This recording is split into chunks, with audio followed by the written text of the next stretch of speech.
Hello, Bengals fans. Welcome to the Pregame Tailgate. I am Matt Minnick. My usual co-hosts, Anthony Cosenza and John Sheeran, will be joining us very soon. And we actually have a guest from the other side of the aisle today. We've got a Cowboys fan to give the perspective. Look, misery loves company. We're not having a great season here as Bengals fans. They are not either. So to get a little bit of the other side of the story and what's going on with the Cowboys, we will be joined by the Cowboys fan of the week, a little bit differently than what we normally do. But you know, this has been a crazy season, so it calls for some desperate things. But I'm going to tell you, it's a great guest. Going to be a lot of fun. So make sure you stick around for that. In the last half of the show, should be a lot of fun, kind of commiserating together over the seasons that our teams are having. Hold on 1 second. All right, we got a cat that can't figure out how to open up a door. So, pull up against it. We are brought to you by Narragansett Beer. You can go online, you can use their beer finder and figure out where you can grab a Gansett near you. They're all over in Ohio. They're all over in the greater Cincinnati area, Kentucky, all over the place. But if you want to find out where you can grab a Gansett or a specific type of beer that you're trying to get, you can use their beer finder. Go online to narragansettbeer.com and find it there. It is listed in the show article. You can click right on the link if you'd like to do that. So Rhode Island company, but available in Cincinnati as well. You may recognize it from Jaws. This is the Jaws beer.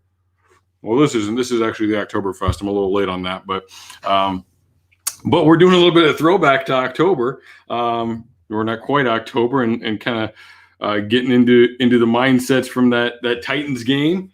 Got the icy white, got the lucky jersey on. So hoping things can go well today. All right, so we got to talk about breaking news. There are some big things going on today. Who day, Dave? And look, there's some really big news today. We woke up and I saw a tweet a little earlier that Austin Seibert fully dressed and warming up. Very interesting. And then the inactives came out, and Randy Bullock inactive for today's game. So look, we've had Austin Seibert on the active roster since week 2, and people have been saying, why are there 2 kickers on this active roster? Meanwhile, we've seen Randy Bullock miss some big kicks, and now they're starting to add up, cumulatively as well. Bullock has missed some big kicks that have had a major impact on the outcome of some of these games. They're giving another guy a try. All right.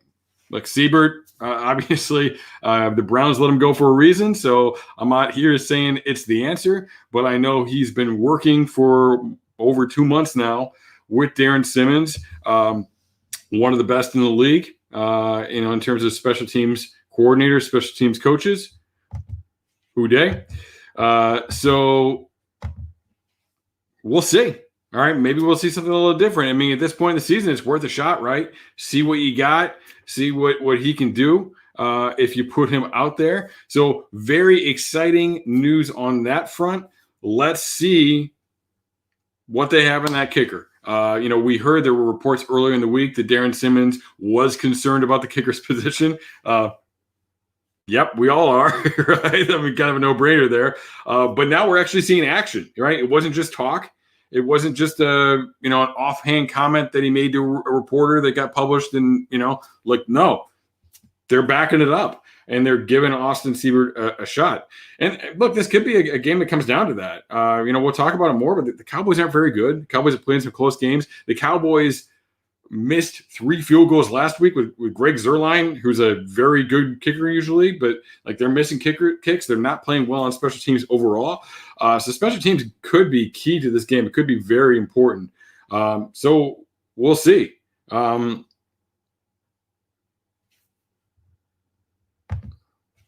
for being inconsistent per lap via Earl. Thank you for that, Earl. some funny comments that I'm not gonna put up here in the chat as well. But yeah, so we'll see what he can do. Rolling him out there. It's good to see they're trying things. They're making an effort there, and it shows you, not only they're trying things now, but it shows you that they are concerned about this. That they're not just putting blind faith in Randy Bullock, which means if they, they're going to move on right now. Give Siebert a try anyway, but if this doesn't work out, it shows you that maybe they're willing to do something in the offseason with that position as well. So definitely good news on that front. I'm trying to move my computer around here, trying to get rid of some of that glare. Hopefully that's not bugging any of you too much. So that's the one thing. All right. Siebert over Bullock. All right. Here's the other thing. We talked during the week. The last week, and I put out a film room. Actually, John Sheeran will join us in a minute. John did his weekly lineman talking about why Michael Jordan got benched at guard. He got benched for that last drive. I did a film room. I talked about what Xavier Su'a-Filo did when he came in. That's how he pronounces his name. I know it's not how the university does, but that's how he pronounces it. So we looked at those two things. Now, just because you get benched during a game, especially that late in the game, doesn't mean you're not going to get the start. So there was talk about that, between Quentin Spain, between Xavier Su'a-Filo, between Michael Jordan. Who would the guards be this week? Michael Jordan is inactive.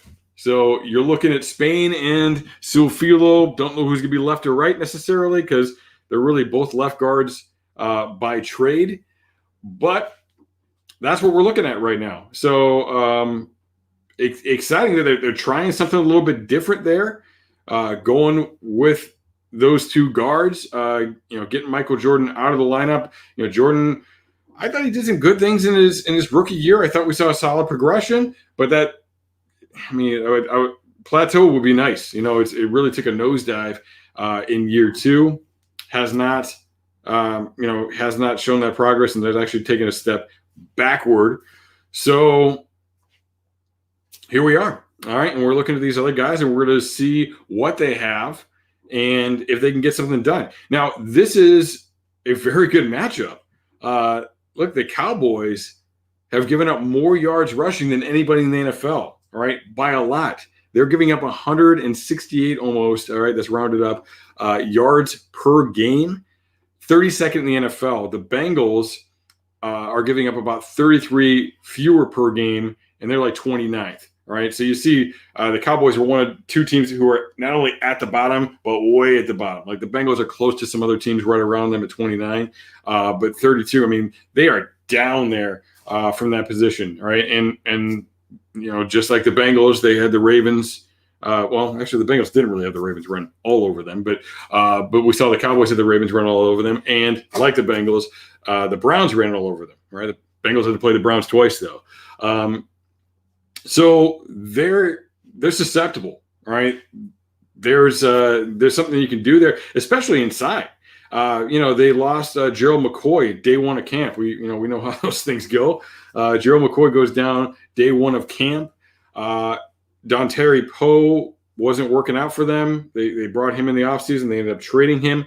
Tristan Hill, second-year player, was looking really good, looking really promising for them. He's out as well.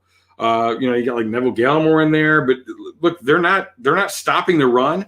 And, much like the Bengals, they have problems in that interior defensive line. With the Bengals with Tupou, we forget about Tupou, right? He was a starter in the 3-4 stuff. Tupou, he's out, all right? Opted out before the season started. Obviously, DJ Reader getting hurt, and Geno Atkins, the whole Geno Atkins situation, where it's obvious that he is not his self right now. He's not getting the reps, and he's not what he used to be. All right, at least not this year. So there's some interesting things going on there, right? There's some really, really cool parallels between the two teams in that way, and this could be an opportunity. Now you've got some new guards in there who are fighting for spots. You've got Hakeem Adeniji, who's fighting for an opportunity as well at the left tackle. Can the Bengals move the ball on the ground against this Dallas Cowboys team? And I think they can. If they can't, we got a real problem. I think they can. So, that's something we're going to have to look at here as I grab a sip of Gansett, and we'll go to some of the comments here. Oh, lost it. Okay. Michael Jordan, still very young, needs time to learn from vets like Suafilo and Spain. I 100% agree. Moving on from Michael Jordan this week doesn't mean you're cutting him as soon as the season ends. Players have good days, they have bad days, they have good streaks, they have bad streaks. And, right now, I'm not saying Michael Jordan is over, but I'm saying he hasn't been performing, and it's good to try something else. And if there is a change at the position coach level, that might provide an opportunity for him to take that next step forward, with a different voice in there next year as well. Can't win today? Yeah, we can win today, definitely. I mean, this Cowboys team isn't very good. They've got a lot of the same problems that the Bengals have.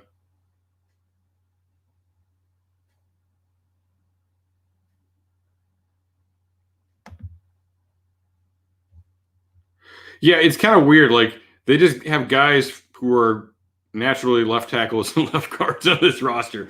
Really both those guards have spent the majority of their career playing on the left, I believe. Hakeem Adeniji was, he's a left tackle, and Jonah Williams is a left tackle. So a lot of these guys really used to playing on the left.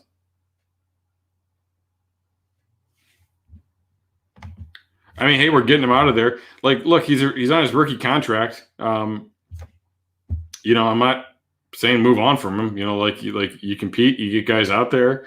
He's a cheap backup. I mean, right now he's not even active. What does that mean? Is that just a numbers game for them? Does that mean he did not take the news well? I don't know. We're reading into those things if we look too far into it, but I don't know. I mean, let them compete. Everybody should be competing. Nobody should have things handed to them. They should be going out and getting more guys. Even if Suafilo and Spain look really good in this game and then finish the season really strong, you want to get more guards in there. You want to get more competition. The Bengals have actually done a really good job of that, going out and getting Spain, getting Kinney, who isn't active today, hasn't been active once, but like they're trying to generate some competition at that spot.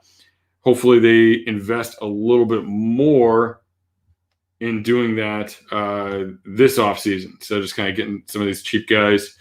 BJ was kind of a throwing guy. I mean, honestly, I think with the Carlos Dunlap situation, I don't think that they were getting much more than the 7th round pick anyway. So it was like, okay, cool, throw that guy in. He's probably going to get cut.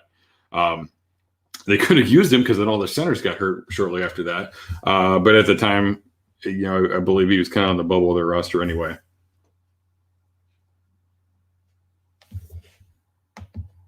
I think he will. I mean, I think they've been running the ball more since Burrow went out. They've been, even those second down runs and everything that we all hate, but you got to look at the game a little bit differently when you have a different quarterback situation. So I think they will. I hope they do. And really, like, that needs to be what it is. Like, that's how they can win this game, in my opinion. If they can run the ball and control the ball that way, step up and make a few plays on defense, which I think is possible. I think it's definitely possible. Darius Phillips back is going to help that area as well. Obviously the Cowboys have 3 really talented receivers, so getting Darius Phillips back is going to be key, going to be good for that. But the defense needs to step up and make some plays too. But if you can run the ball, I think you have a chance in this game.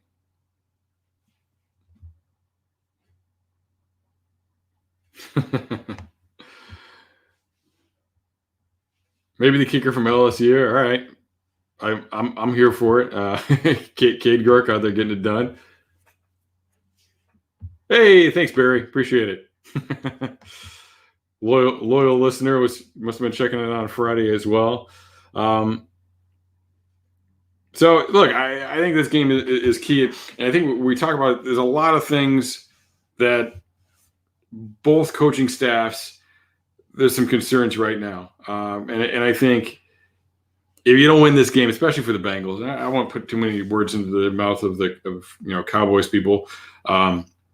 Although you may have, if you are a loyal listener and you download the pod from Friday, you know that I also do some work for Blogging the Boys over on SB Nation, some video there. But yeah, look, this is a big game. Like, this is a key game, and I mentioned I'm wearing the white on white. The Bengals wore the white on white, or the icy white here for the Titans game, and I wore it to match. And then I made the bold prediction at the end because I just had a feeling that they were going to win. There were so many things against them that it was just like, this is it. They're going to pull it off, and that happened.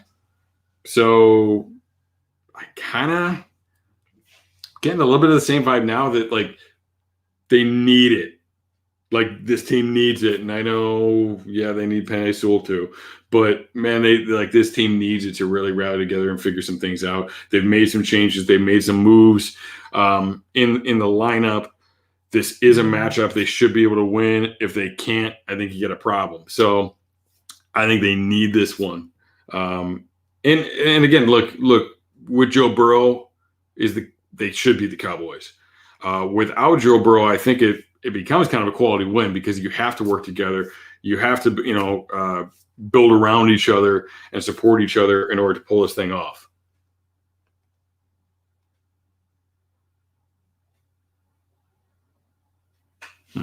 Does Bobby Hart play better with Alex Redmond next to him? I'm not sure. I mean, honestly, Bobby Hart has played all right this year for the most part. The majority of the problems that the Bengals have had on the line have been in the interior.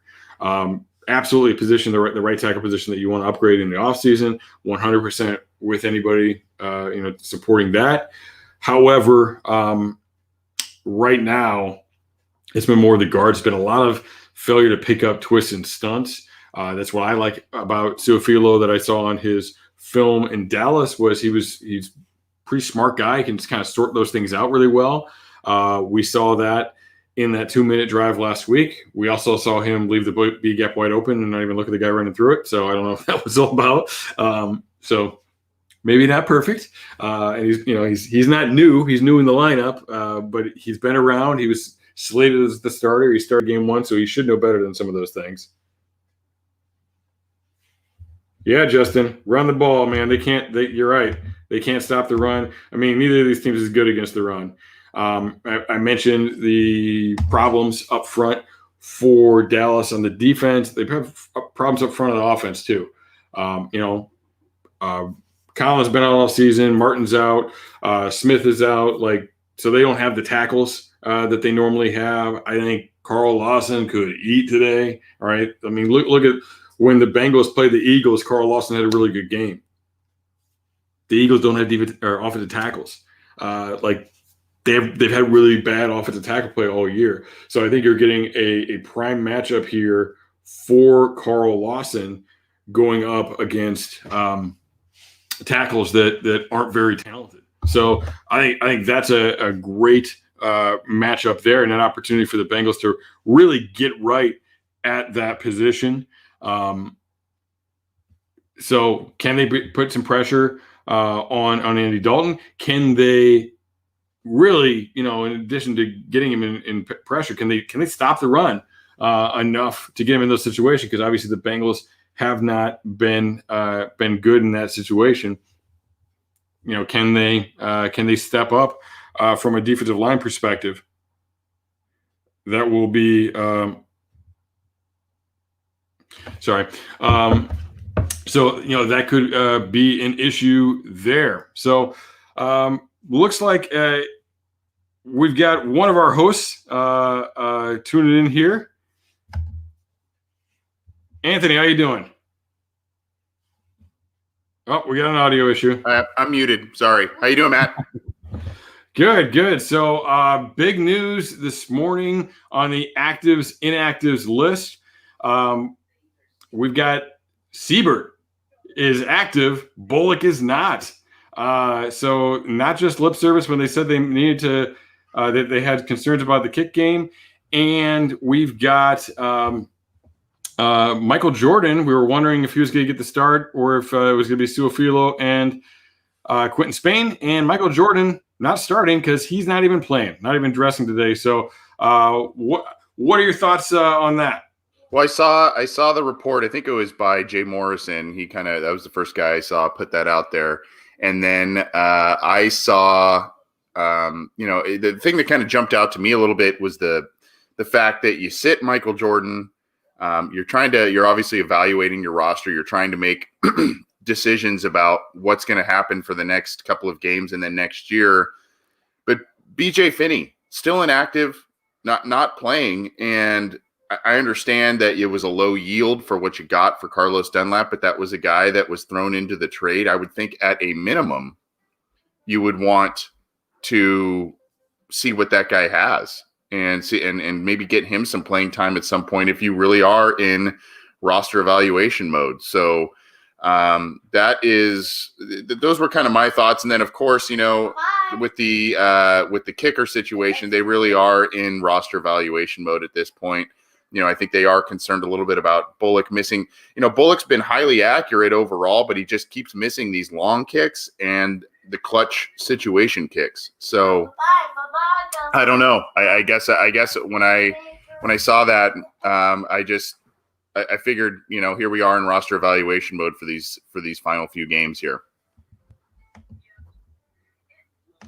Oh, sorry, I was trying to fix a link issue we're having with our guest today. So I was AWOL there for a minute, but it's definitely it's good that they're trying things and it lets us know where they're at. That's the big thing with Suafilo. Suafilo was not a big money signing by any stretch.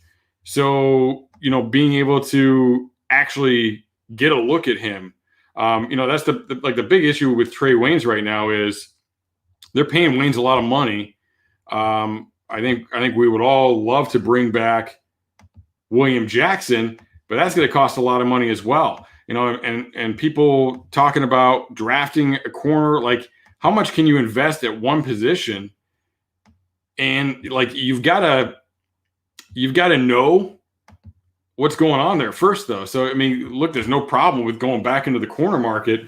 If you don't have a corner, you don't have a corner. But we don't really know with Trey Waynes. So it stinks because you're behind the curve with that. It would have been nice to see Jackson and Waynes out there together, see what that was about, and, make that determination.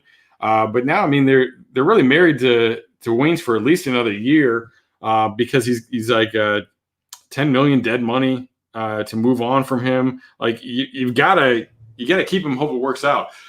Suafilo, not as much money invested there, notably, but that is a situation where they have addressed the guard position, not in a big splash kind of way, but they addressed it in the offseason. So we really want to know what can he do? Can he be an answer to one of the guard spots as you go into this next free agency period? So, other kind of big news, on the inactives, Brandon Wilson out, which I think we all knew was going to happen. Looked that way all week. And now we got Darius Phillips back. Darius Phillips was sick last week. Now he's coming back, and definitely good time to get him back because we are looking at a tough matchup with CD Lamb, with Amari Cooper, with Michael Gallup, who I think is pretty underrated NFL receiver. So three really good ones. So good to have at least Phillips back in there with Alexander and William Jackson. What are your thoughts on that matchup? Well, I think again, it's kind of going to be a little bit. I got some activity behind me. I apologize, but I think it's a little bit about roster evaluation again, because you're going to need to see what Darius Phillips can give you, especially against some top end talent at receiver positions.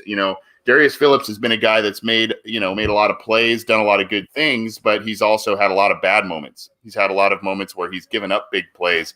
Odell Beckham Jr. last year, really, he had a good game against the Browns, kind of if you look at the stat line, but OBJ took him to task in that game. There are a couple games this year already where he kind of stepped into a higher profile role, and it came with mixed results. So I'm interested to see what he does against top end talent. Yeah, definitely. We'll see. That was a concern. You're going to have that against OBJ to some extent for sure. But Yeah. I mean, how much are you paying a guy to do that? How much are you paying him to get out of it? I mean, really, I look at this and I think, look, you tried to address that last year, and you've got so many other issues. So to me, it's like, man, this better work out, because if it doesn't, like, you're just another year behind. And I really feel like the resources this year, the big time resources, need to go O-line, D-line. They need to be able to rush the passer. They need to be able to, to protect the quarterback and to run the football. I mean, geez, they can't do any of that right now. So, I mean, they got to get something going there. And to me, like, corner and receiver, we talk about those as needs. But if you can't protect the quarterback, doesn't matter. If you can't get after the other team's quarterback, I mean, I was just going to say that. Can hide a bad corner. You know what I mean? I was just going to say that when you were bringing that up earlier. It's kind of like, well, it's always nice to get those premium skill position players, the hot names, all that kind of stuff. And I've been on board about getting a wide receiver somewhat early in this year's draft. But at the same time, a good offensive line, good defensive line, protect your passer, get after the other passer. That'll mask a lot of those issues at those other spots potentially. John Sheeran now joining us. John, what's your take on the big news of the day with Bullock and Michael Jordan both not suiting up? Yeah, I'm late on the show, and just like they're late on these decisions, probably should have been made a long time ago. I mean, yeah, like Jordan, how many reps does he have? Like 1,000? It's been almost 2 years just starting. And honestly, I wrote about Jordan this week for my film stuff, and I felt bad because like when I do that stuff, when I record, it's basically like live, raw, like just analysis and reactions. And I never really get that animated, but it was just in a level that was so abysmal. It was almost worse than like what we saw out of like a Boyhe and like the bad days of Bodine. And it's like, this guy's 22 and he's still being thrown out there into the fire when clearly he's just not ready and he's just not being taught the right things. And it's such a damning indictment on the coaching staff and the guys who are making these decisions to keep putting these guys out there when they're just not ready or they're just not good enough. And we know that Jordan is still one of Jim Turner's guys. And the fact that he's not only not starting, but not dressing at all, it's a huge statement upon how big of an L that decision has been. And people just don't remember that. I mean, they traded up for him. Like, not only did they trade up for Ryan Finley in the 4th round, they traded up for Michael Jordan, and they made him the starter essentially like a couple weeks of competition in training camp after Clint Bowling retired. So that decision was a long time in the making. And I guess, I mean, with Bullock, he's decent, but he's just not good enough. So there's no harm in seeing what Cyber can do. Yeah, and you can get starting guards at that point in the draft, which makes it even worse. Like, it's not like it was a home run crazy, thing to try and get a guy that you could start at that point. Like, you can pull it off. You see people do that stuff every year. Not so much a tackle, but at the guard position, you definitely see it.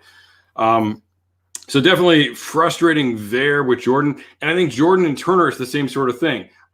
Last year, Jordan was getting better as the season went on. And the O-line got a lot better as the season went on. And then both back down to 0 to start this year, and we haven't really seen them move up. So we have got our guest joining us today. So look, we're all upset. We're not the only ones in the league who are upset. The Cowboys are having a rough year too. They are just as disgruntled as we are. Believe me. We've got, normally we're spanning the continental U.S. From Rhode Island all the way to California. We're going even farther today, and we're going all the way out to Hawaii. So if you think it's early for you, Anthony, our next guest had to get up real early for us. Cowboys fan, high school football coach, former Division II offensive lineman, Winston Kalamamahu. Winston, how you doing today? Not too bad, guys. Sorry about the background. House being renovated. It's all good, man. Winston, one of my oldest friends. We were coaching together and tearing up karaoke bars all over South Dakota in the early part of this century. So, Winston, what is going on with the Cowboys, man? Oh my gosh! I was listening to you guys earlier, and I think we're in the same boat. We're paddling the canoe going backwards. Yeah. So you speak about the canoe. Like, I mean, is it the guy that's driving it? Is it the coaching that's the problem? I think it's layered. Mm-hmm. Right? It's so backstory. I was upset, and it wasn't a popular opinion that we took Zeke Elliott. Right? Jalen Ramsey was there. I was like, dude, Jalen Ramsey's gonna be a baller. You know, we got to get this guy. And then we're sitting down, and I was like, oh my gosh. And the line, you know, we talk about the O line, right? And that's kind of my caveat. I was like, the O line is fine enough to have any Tom, Dick, and Harry rest for 1,000. You know what I mean? Yeah. And so now we're like, but that's one issue that we can talk about later on the side. But anyways, this season, oh my gosh, I think it started when McCoy went down, right? I think Nolan was anchoring on McCoy, holding that defensive front down. I mean, the edges are fine. Well, except Lawrence. I don't know. I mean, the emotion is real. But yeah, so I mean, you start with coaching, but these guys get paid millions of dollars to make plays, right? Yeah. You know what I mean? You can give a kid $250,000 coming out of college and he'll bust his butt, but these millionaires seem like Van Der Esch last week. I mean, he's sitting in the hole and he just commits to the hole, and Jackson cuts back and he's gone. 40 yards up the middle. I was like, oh my goodness. So I don't know if it's scheme. Maybe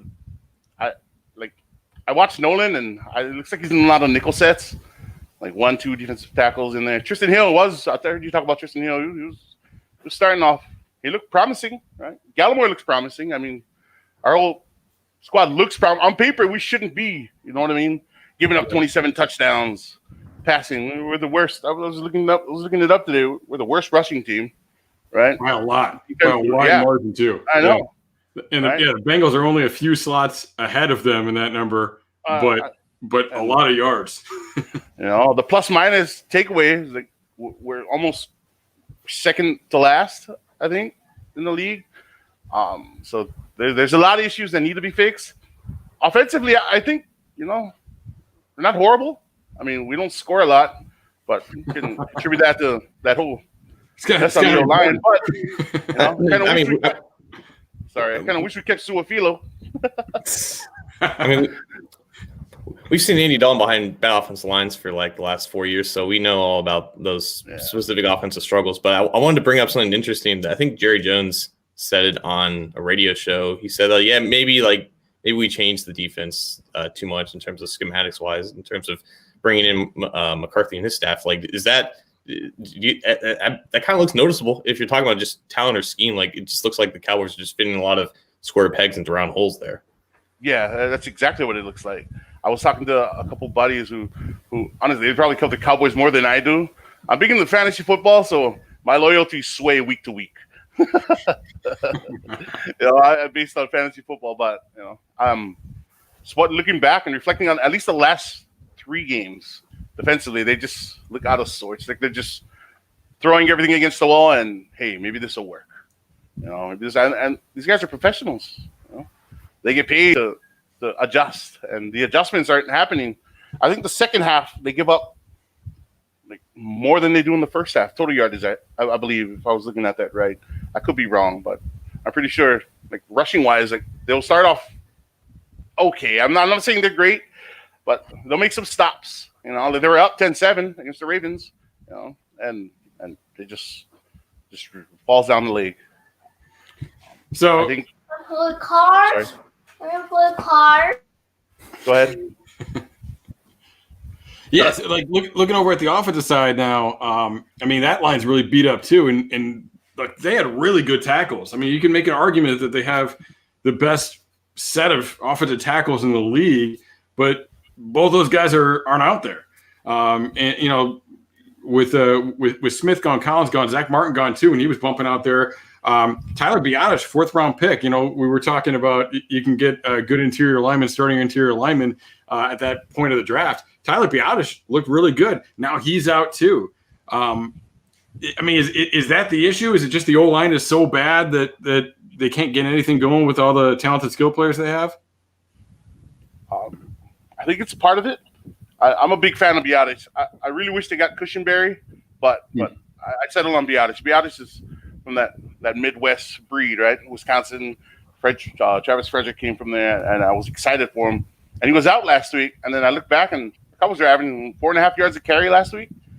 I think it harkens back to, offensively, I think their scheme is fine. I mean, Dak presents a little more probably talent than the Red Rocket, but I thought Andy Dalton was going to be promising, and then he took that shot, and I was like, oh.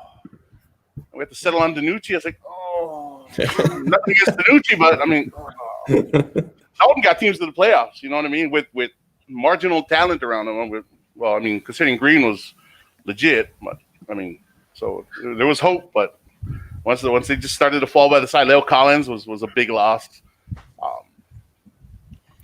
Even the Titans, they invested a lot in Dalton Schultz, and I don't see that. I mean, and a lot of Jarwin, so yep. Yeah, Jarwin and Schultz, I didn't see a lot. I thought when Ertz came available, I mortgaged that, but even on defense, right? So look at the defensive backfield. I don't know why we need to take a shot on Earl Thomas. Derwin Thompson and Xavier Woods, they're serviceable, but I mean, this is Dallas, right? Yeah. Come on, you got the money. Jeez, invest.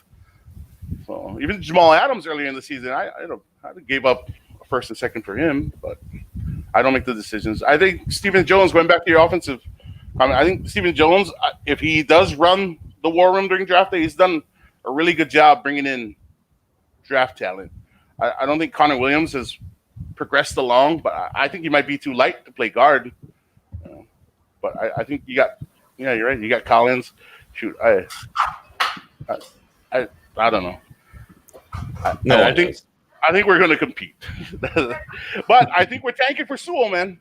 So I wouldn't be upset. I would be hurt, but I wouldn't be too hurt. I watched film on Sewell. Yeah, go ahead. Sorry. I was just going to say, I know you were watching them throughout high school, and you talked about that the other day. What do you think on Sewell? I think Sewell is a legit talent. I see holes in his pass protection, but then that's because the Pac-12 doesn't really produce top-tier talent. You don't have SEC edges that run a 4.5, 4.6. You don't have that talent. But if he gets a hold of you, then lights out. It'd probably be like Willie Anderson. I compare him to Willie Anderson, the Bengals, right? I mean, all right. That's a good problem to have. I wouldn't mind putting him on the right side either, because they got Jonah in there. So, but yeah, I've watched Sewell, and I don't know.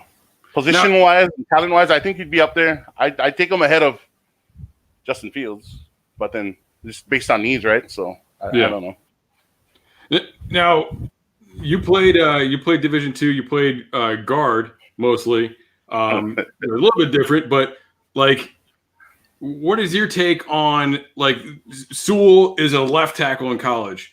Jonah Williams has played left tackle. Last time he played right tackle was in 2016. What is your take on being able to play both sides of the lines, or one guy having to flip to the other side? Oh man, I think that's another good problem to have. If you got guys that are interchangeable, I would honestly, I project him out to be a right tackle now, and probably be a Pro Bowl level right tackle. Yeah. Speaking of Sewell, because he played right tackle in high school, isn't that right? Yeah. And he just mauled guys. He looked like what's his face? What's that movie that was out a few years ago when they had that one player? Michael Oher. Yeah, right. That's how he looked. I mean, he just drove guys all the way off the field. I was like, jeez, this guy's. But I'm a USC fan, so I was like, hopefully he goes to SC because they were in the top 3 to get him. But there you go, Anthony. I think Jonah Williams. Yeah, man after my own heart, right there. So I think Williams would be funny point there. And John, I didn't realize that he played right tackle in high school, but that means he's played right tackle more recently than Jonah Williams, who played in college in 2016. Sewell would have been in high school. It would have been a junior in high school back then. So that's a good point.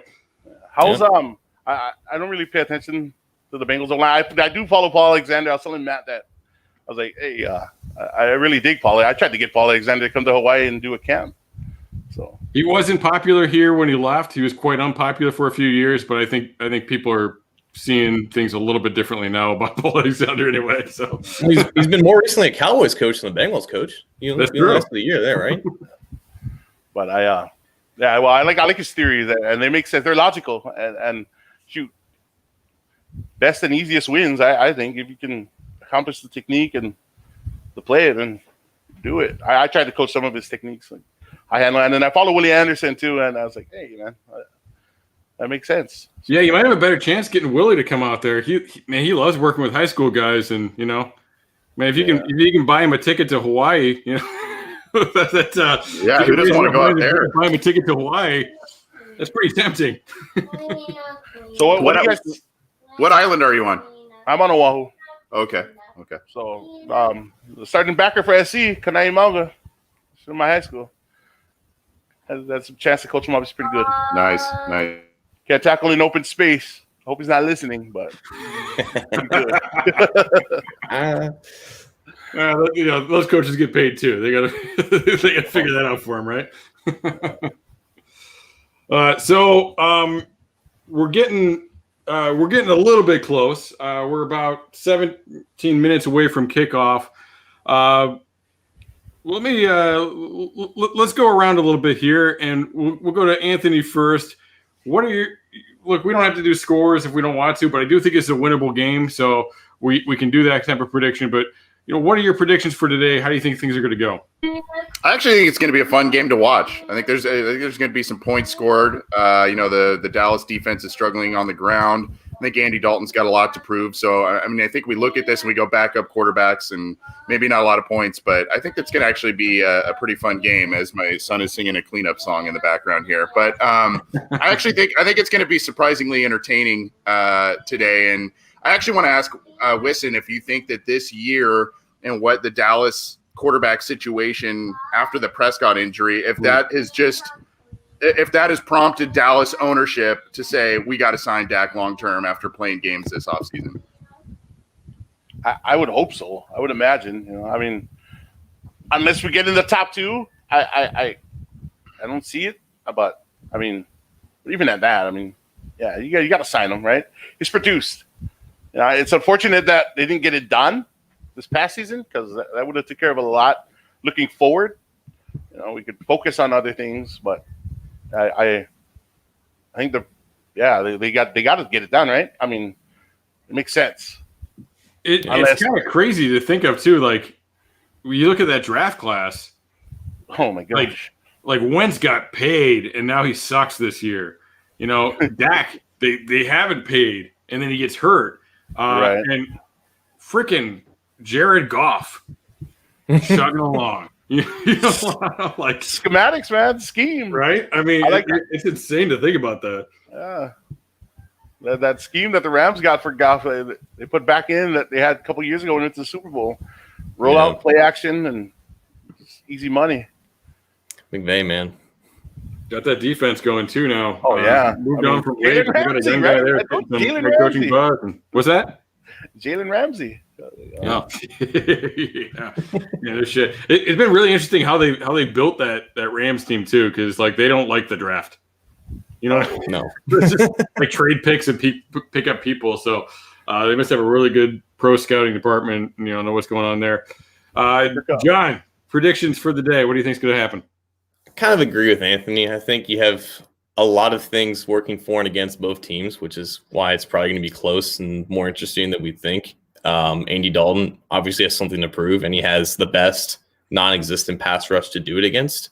It'll be interesting to see how the Bengals handle not having both Sean Williams and Brandon Wilson. They signed Trayvon Henderson to be that third safety, but that could potentially impact things. You're not going to have a potential kickoff return for a touchdown without Wilson out there, so that leaves points on the board too. But I think it's about how well Dallas can run the ball and kind of hide Dalton behind his deficiencies. And with the Bengals offense, like they have an opportunity to actually do something with Brandon Allen for once against that terrible defense. And it's like I said on Wednesday, it's going to be which inept unit can basically be forced to win this game. I think ultimately I think the Bengals can cover the 3.5 spread, which is what I see on ESPN. I don't know if that's the actual spread, but I'm not in the business of picking a winner for this game. I have no idea how this is going to go. I mean, yeah, it's crazy how many parallels these teams have, and like, can one of them figure out how to run the ball against the terrible run defense they're playing? Like a lot of injuries on the offensive line for the Cowboys. The Bengals, not a lot of injuries, but in their best player by far injured. Starting a 6th-round pick in Hakeem Adeniji. Hakeem Adeniji, by the way, was coached by Luke Meadows at Kansas. Yeah, I mean, so it really in both situations, quarterback's done for the year. You've got a coach that probably isn't a lame duck, but who fans from both fan bases would like to think is a lame duck right now. Wis, what do you think is going to happen today? You're muted, buddy. Sorry, I was checking out the line. I was like, oh, I think it'll go over, right? I think probably we're great enough to give up 40 to anyone. I don't know. I think on paper, just talent-wise, I think that even with all the stuff, I think the Cowboys should pull it off. But they should have pulled off a lot, and they have a great way of allowing people to just run the ball. I think Gio's going to have a big day. I think P-Ryan might have a big day too. They can't cover anybody out the backfield when they throw it to him. You can't cover anybody coming out of the backfield. So it is interesting. You bring up a good point. Like both these teams seem to find a way to lose games. It's almost a skill. Like it's ridiculous how they manage to do that.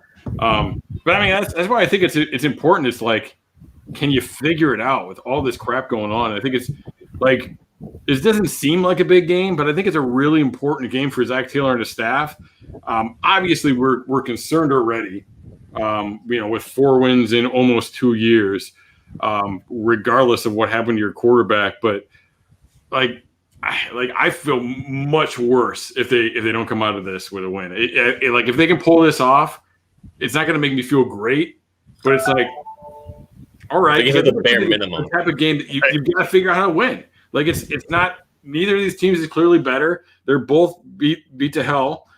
So who can figure it out and who can get it done? So I'm wearing the color rush jersey because this is what I was wearing when I decided to get crazy and call the win over the Titans, and that's what I'm doing here again today. I'm calling the win over the Cowboys, and both of those times. A couple of parallels here. Number one, both times we woke up in the morning, we're like, oh, hey, Michael Jordan isn't playing. but also both of those times, they just needed it. Like, I mean, honestly, like if they didn't win that Titans game, they needed to do something positive before the bye week to get something rolling.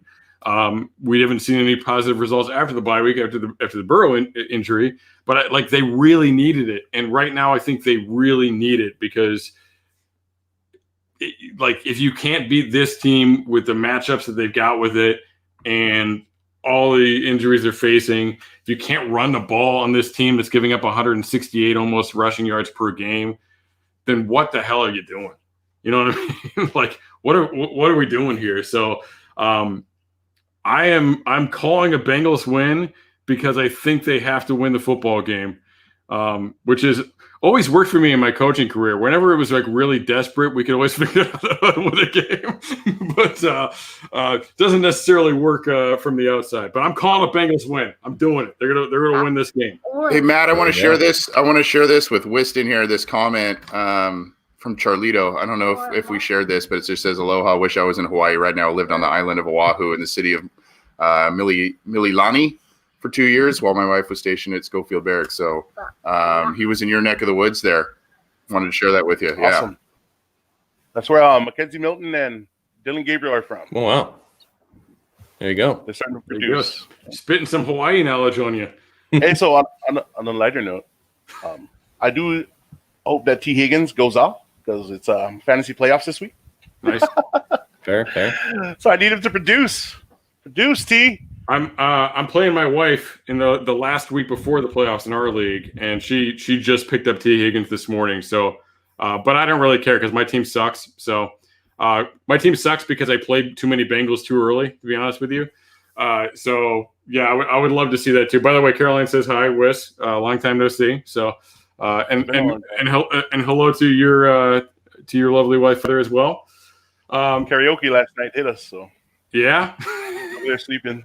Those are the good old days. Me and Wes, like part of the reason we brought him, Wes and I have a history of conflict in football games and rivalry.